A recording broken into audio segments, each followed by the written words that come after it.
എല്ലാവർക്കും നമസ്കാരം. PSC code എന്ന സെഷനിലേക്ക് സ്വാഗതം. വളരെ ഇൻട്രസ്റ്റിംഗ് ആയിട്ട് കാര്യങ്ങൾ പഠിക്കാൻ വേണ്ടിയിട്ടാണ് ഇങ്ങനൊരു സെഷൻ മുമ്പോട്ട് കൊണ്ടുപോകുന്നത്. ഇപ്പോൾ ഇത് 5ാമത്തെ ക്ലാസ്സാണ്.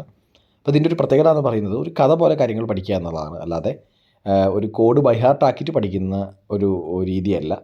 അതുകൊണ്ട് തന്നെ കുറേ കാര്യങ്ങൾ കോൺസെപ്റ്റ് മനസ്സിലാക്കാനും ഇത് എളുപ്പമായിരിക്കുമെന്ന് വിചാരിക്കുന്നു ഞാൻ. കാര്യങ്ങൾ റിവിഷൻ ചെയ്യാനും അതുപോലെ തന്നെ കോൺസെപ്റ്റ് കുറച്ചുകൂടെ കൂടുതൽ മനസ്സിലാക്കാനും ഇങ്ങനെയുള്ള ഇൻട്രസ്റ്റിംഗ് ആയിട്ടുള്ള രീതികൾ നിങ്ങളെ സഹായിക്കുമെന്നാണ് ഞാൻ പ്രതീക്ഷിക്കുന്നത്. അപ്പോൾ കോഡിലേക്ക് കടക്കാം. ഗാന്ധി ലിബറലാണ്, സോഷ്യലിസ്റ്റാണ്. ഗാന്ധിയുടെ നിർദ്ദേശങ്ങൾ വളരെ ലളിതമാണ്. എല്ലാവർക്കും ക്ഷേമമാണ് ലക്ഷ്യം. വില്ലേജുകളെ പരിപോഷിപ്പിക്കാൻ ആഹ്വാനം ചെയ്തു. പാവപ്പെട്ടവർക്ക് സൗജന്യ നിയമസഹായം, മൃഗസംരക്ഷണം, മദ്യനിരോധനം, തൊഴിലാളികളുടെ മാനേജ്മെൻറ്റിലുള്ള പങ്കാളിത്തം, ആരോഗ്യം, എല്ലാവർക്കും ഒരേ നിയമം, ഇതൊക്കെ അദ്ദേഹത്തിന് പോസിറ്റീവ് ആക്കുന്നു. ഇതാണ് കോഡ്. ഇതെന്തുമായി ബന്ധപ്പെട്ട കോഡാണ്? നിർദ്ദേശക തത്വങ്ങളുമായി ബന്ധപ്പെട്ട കോഡാണിത്. അപ്പോൾ ഇനി നമുക്ക് കോഡിലേക്ക് കുറച്ചുകൂടെ കടക്കാം. ഗാന്ധി എന്ന് പറയുന്നത്, ഗാന്ധി ലിബറൽ സോഷ്യലിസ്റ്റ്, ആദ്യത്തെ കോഡിലെ ആദ്യത്തെ 3 വാക്കുകൾ എന്താ ഉദ്ദേശിക്കുന്നത്? നിർദ്ദേശക തത്വങ്ങളെ ഡിവൈഡ് ചെയ്തിട്ടുണ്ട് 3 പ്രിൻസിപ്പിൾസ് ആയിട്ട്. ഒന്ന് ഗാന്ധിയൻ പ്രിൻസിപ്പിൾസ്, ഗാന്ധിയുടെ തത്വങ്ങളിൽ ഊന്നൽ നൽകിക്കൊണ്ടുള്ള പ്രിൻസിപ്പിൾസ് അല്ലെങ്കിൽ എന്താ പറയുക നിർദ്ദേശക തത്വങ്ങളുണ്ട്. അപ്പോൾ അത് ഗാന്ധിയൻ പ്രിൻസിപ്പിളാണ്. 2 ലിബറലായിട്ടുള്ള പ്രിൻസിപ്പിൾസ് ഉണ്ട്. അതുപോലെ തന്നെ സോഷ്യലിസ്റ്റിക് പ്രിൻസിപ്പിൾസ് ഉണ്ട്. ഇപ്പോൾ ഗാന്ധിയൻ എന്ന് പറയുന്നത് എന്ത് തരം പ്രിൻസിപ്പിൾസാണ്? ഇപ്പോൾ പഞ്ചായത്തുകളുടെ വില്ലേജ് പഞ്ചായത്തുകളുടെ ഫോർമേഷൻ ആർട്ടിക്കിൾ 40 ഗാന്ധിയൻ പ്രിൻസിപ്പിളാണ്. മൃഗസംരക്ഷണം മറ്റു കാര്യങ്ങളൊക്കെ ലിബറലായിട്ടുള്ള കാര്യമാണ്. സോഷ്യലിസ്റ്റ് എന്ന് പറയുന്നത് എന്താണ്? പങ്കാളിത്തം, അതായത് വർക്കേഴ്സിൻ്റെ പങ്കാളിത്തം മാനേജ്മെൻറ്റിൽ, അതൊക്കെ എന്താണ്? സോഷ്യലിസ്റ്റിക് പ്രിൻസിപ്പിളാണ്. അപ്പോൾ ഇങ്ങനെ 3ആയിട്ട് തരംതിരിച്ചിട്ടുണ്ട്: ഗാന്ധിയൻ, ലിബറൽ ആൻഡ് സോഷ്യലിസ്റ്റ്. ഗാന്ധിയുടെ നിർദ്ദേശങ്ങൾ വളരെ ലളിതമാണെന്ന് ഉദ്ദേശിക്കുന്നത് നിർദ്ദേശക തത്വങ്ങളെ ഉദ്ദേശിക്കുന്നത്. Directive principles of state policy. എല്ലാവർക്കും ക്ഷേമമാണ് ലക്ഷ്യം. നിർദ്ദേശക തത്വങ്ങളുടെ ഉദ്ദേശം എന്ന് പറയുന്നത് എന്താണ്? വെൽഫെയർ സ്റ്റേറ്റ് ആണ്. ക്ഷേമമാണ് ലക്ഷ്യം, വെൽഫെയർ സ്റ്റേറ്റ്. അത് എപ്പോഴും ചോദിക്കുന്ന ഒരു ചോദ്യമാണ്. അത് ഇമ്പോർട്ടൻ്റ് ആയിട്ടുള്ള ചോദ്യമാണ്. വില്ലേജുകളെ പരിപോഷിപ്പിക്കാൻ ആഹ്വാനം ചെയ്തു.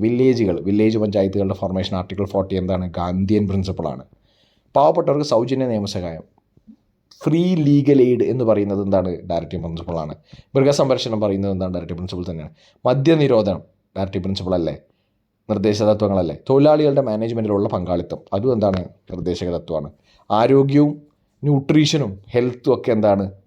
ഈ പറയുന്ന നിർദ്ദേശക തത്വങ്ങളാണ്. എല്ലാവർക്കും ഒരേ നിയമം, അതായത് എന്താണ് ഇതിനൊക്കെ ഉദ്ദേശിക്കുന്നത്? യൂണിഫോം സിവിൽ കോഡാണ് ഇവിടെ ഞാൻ ഉദ്ദേശിച്ചത്. കാരണം പേഴ്സണൽ ലോസൊക്കെ ഒഴിവാക്കിയിട്ട് എല്ലാവർക്കും ഒരേ നിയമം എന്ന രീതിയിൽ, ഒരേ റിലീജിയസ് ആയിട്ടുള്ള കാര്യങ്ങളൊക്കെ ഒഴിവാക്കിയിട്ട് ഒരേ നിയമം പോലെ പേഴ്സണൽ ലോസൊക്കെ ഒഴിവാക്കിയിട്ട് എന്താണപ്പോൾ അത്? Uniform civil code article 44. അപ്പോൾ ഇപ്പോൾ ഗോവയാണ് ഏക സ്റ്റേറ്റ് യൂണിഫോം സിവിൽ കോഡ് ഉള്ളത്. ഇതൊക്കെ അദ്ദേഹത്തെ പോസിറ്റീവ് ആക്കുന്നു. നിർദ്ദേശക തത്വങ്ങൾ പോസിറ്റീവാണെന്ന് പറയും. എന്തുകൊണ്ടാണ് അതിൻ്റെ വ്യത്യാസം? അതുപോലെ തന്നെ മൗലിക അവകാശങ്ങൾ നെഗറ്റീവാണെന്ന് പറയും. അപ്പോൾ എന്താ അതിൻ്റെ വ്യത്യാസം? എന്താ? നിർദ്ദേശക തത്വങ്ങൾ സെൻട്രൽ ഗവൺമെൻറ്റിനെ അല്ലെങ്കിൽ സ്റ്റേറ്റ് ഗവൺമെൻറ്റിനെ ഒരു വെൽഫെയർ സ്റ്റേറ്റ് ഉണ്ടാക്കാൻ വേണ്ടിയിട്ടുള്ള തത്വങ്ങളെയാണ്, നിർദ്ദേശങ്ങളാണ് കൊടുക്കുന്നത്. അപ്പോൾ പൊതുവേ സ്റ്റേറ്റിനെ കൊണ്ട് എന്ത് ചെയ്യിപ്പിക്കുകയാണ്? ഒരു വെൽഫെയർ സ്റ്റേറ്റ് ഉണ്ടാക്കാനുള്ള ശ്രമമാണ്, അല്ലേ? അത് പോസിറ്റീവായിട്ടുള്ളൊരു കാര്യമാണ്. സ്റ്റേറ്റിനെ സംബന്ധിച്ച് അതൊരു പോസിറ്റീവായിട്ടുള്ള, അല്ലെങ്കിൽ അടുത്ത ജനങ്ങളെ സംബന്ധിച്ച് വെൽഫെയറിന് ഉദ്ദേശിച്ചിട്ട് ഓറിയൻറ്റേഷൻ എന്ന് പറയുന്നത് വെൽഫെയർ ആണ്. അതുകൊണ്ട് തന്നെ അത് പോസിറ്റീവാണ്. കാരണം എന്താണ്? വില്ലേജ് പഞ്ചായത്തുകളുടെ രൂപീകരണം, ആൾക്കാരുടെ റോൾ ഇൻ മാനേജ്മെൻറ്റ്, അതുപോലെ തന്നെ കുട്ടികളുടെ പഠനം, മൃഗസംരക്ഷണം, ഇതൊക്കെ വെൽഫെയർ ഓറിയൻറ്റഡ് ആയിട്ടുള്ള മെഷേഴ്സ്. അതുകൊണ്ടാണ് അതിനെ പോസിറ്റീവ് എന്ന് വിളിക്കുന്നത്. നേരെ മറിച്ച് മൗലിക അവകാശങ്ങൾ, ഫണ്ടമെൻ്റൽ റൈറ്റ്സ് നെഗറ്റീവാണെന്ന് പറയുന്നത്. എന്തുകൊണ്ടാണ്? അത് സെൻട്രൽ ഗവൺമെൻറ്റിനോ സ്റ്റേറ്റ് ഗവൺമെൻറ്റിനോ റെസ്ട്രിക്റ്റ് ചെയ്യുന്ന ഒന്നാണ്. ഒരു കാരണവശാലും പൗരൻ്റെ അവകാശങ്ങളെ ഹനിക്കപ്പെടരുത്, സ്റ്റേറ്റ് കാരണം ഹനിക്കപ്പെടരുത് എന്നാണ്. അപ്പം ഗവൺമെൻറ്റിൻ്റെ മുകളിലുള്ള റെസ്ട്രിക്ഷൻസ് ആണ് കൊണ്ടുവരുന്നത്. ഗവൺമെൻറ്റിന് തോന്നിയ പോലെ ആർബിട്രലി ഒന്നും ചെയ്യാൻ പാടില്ല, തോന്നിയ പോലെ ഒന്നും ചെയ്യാൻ പാടില്ല.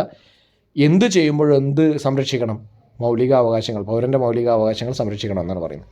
അപ്പോൾ എന്തുമായി ബന്ധപ്പെട്ടാണത്? അത് നെഗറ്റീവാണ്. കാരണം എന്താ? It puts restrictions on the government. Limited government അല്ലെങ്കിൽ റെസ്ട്രിക്റ്റഡ് ഗവൺമെൻറ് ആഹ്വാനം ചെയ്യുന്നത് എന്താണ്? Fundamental rights. അപ്പോൾ ഡയറക്റ്റീവ് പ്രിൻസിപ്പിൾസ് എന്താണ്? പോസിറ്റീവ് നേച്ചറിലുള്ള കാര്യമാണ്. അപ്പോൾ ഇതാണ് ഡയറക്റ്റീവ് പ്രിൻസിപ്പിൾസുമായി ബന്ധപ്പെട്ട കോഡ്. ഞാൻ ഒന്നുകൂടെ പറയാം. ഗാന്ധി ലിബറലാണ്, ഗാന്ധിയൻ പ്രിൻസിപ്പിൾസ്, ലിബറൽ പ്രിൻസിപ്പിൾസ്, അതുപോലെ തന്നെ സോഷ്യലിസ്റ്റ് പ്രിൻസിപ്പിൾസ് 3ആയി തിരിച്ചിട്ടുണ്ട്. നിർദ്ദേശക തത്വങ്ങളാണത്. എല്ലാവർക്കും ക്ഷേമമാണ് ലക്ഷ്യം. നിർദ്ദേശക തത്വങ്ങളുടെ ലക്ഷ്യം എന്താണ്? വെൽഫെയർ സ്റ്റേറ്റ് ആണ്. വില്ലേജ് ഫോർമേഷൻ, അതായത് ഇപ്പോൾ വില്ലേജ് പഞ്ചായത്തുകളുടെ ഫോർമേഷൻ, സൗജന്യ നിയമസഹായം, free legal aid, protection of animals, prevention of എന്താ പറയുക, പ്രിവെൻറ്റിംഗ് ലിക്കർ, അതായത് മദ്യനിരോധനം, പ്രൊഹിബിഷൻ ടു ലിക്കർ, പിന്നെ തൊഴിലാളികളുടെ മാനേജ്മെൻറ്റിലുള്ള പങ്കാളിത്തം, participation of workers in management, health and nutrition എല്ലാവർക്കും ഒരേ നിയമം, അതായത് യൂണിഫോം സിവിൽ കോഡ് ആർട്ടിക്കിൾ 44, ഇതൊക്കെ എന്താണ്? നിർദ്ദേശക തത്വങ്ങളാണ്.